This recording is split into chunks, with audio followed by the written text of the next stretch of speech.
natin, a beautiful friend of our page.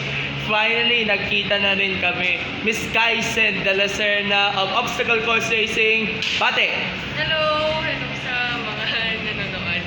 Alright, Kai, you were one of the recipients ng ating Women in Sports Awards. How does it feel na mapabilang ka dito sa prestigious list ng ating mga Pinay athletes na nakatanggap ng award mula dito sa Women in Sports Awards sa PSC? It's such an honor to be here because I know that I've been representing women and women's strength and their power. So it's so nice to be alongside a lot of women athletes who also break barriers and step into power.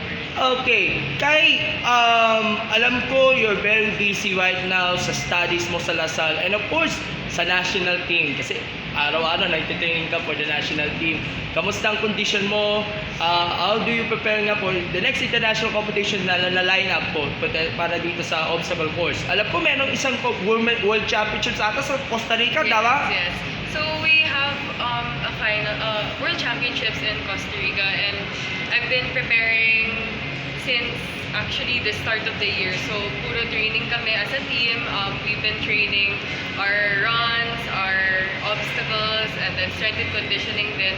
And aside from that, I think I've been preparing mentally also because it's gonna be a world championship. A lot of the best athletes will be there. So yun, mental game din yun. By the way, I do you assess nga pala yung 2023 for you? Ano ba ang inyong reflections and lessons nga pagdating nga dito sa 2023 campaign mo na maaaring mong dalhin sa inyong 2024 campaign internationally? I think I did pretty well in 2023 and of course every year we strive to be better and so this year I'm striving to hopefully still maintain a position in podium for the World Championships and of course improve in my technique sa obstacle. Okay, meron din tayo mga iba pang awardees galing sa obstacle course sports. Nandyan sina Coach Precious K, of course at SEA Games gold medalist si Precious Kabuya and another SEA Games gold medalist sa team si Miss Sandy Benchi Abaan.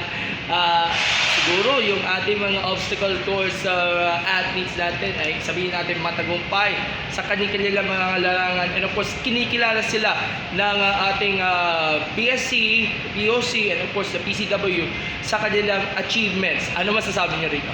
I'm super glad that PSC is recognizing yung mga women athletes from the sports that are not mainstream. So obstacle is like a new sport. So sobrang happy na nakikita namin yung growth throughout the years.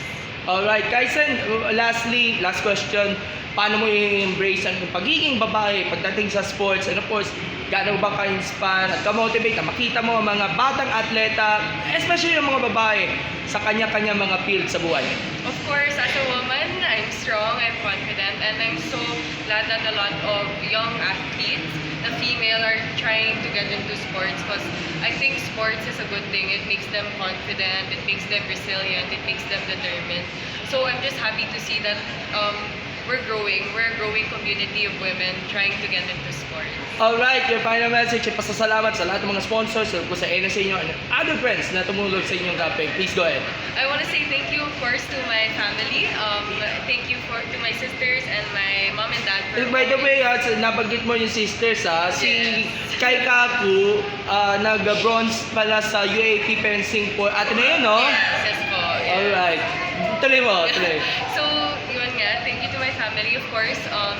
Thank you to my coaches and my teammates for always being supportive. Thank you to our president, Attorney Al Agra, and our federation, Pilipinas Obstacle Sports Federation, for always supporting and encouraging our athletes. And then, also thank you to my sponsors for always trusting in me. And lastly, thank you, God, for always guiding me throughout my athletic career.